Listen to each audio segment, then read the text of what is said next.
We're over here in Gray, Texas. This is a very dangerous situation. And this tree over here, I walked to it so you can see it, is broke off into these other trees. We got main primary lines overhead, service stripes, houses, and not a really easy place to set up because it's got a hill. You probably can't see it really good with the video. We've got some massive hills here, some inclines, and some things. So we got to remove this tree without crushing anything.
All right, guys, we just finished this very dangerous tree.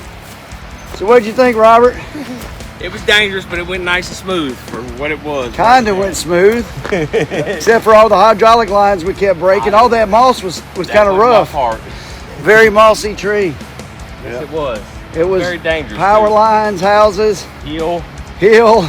Yeah, we even had the crane at some bad angles, some hard angles, and we got some things and got them all piled up over there, nice and neatly, sort of.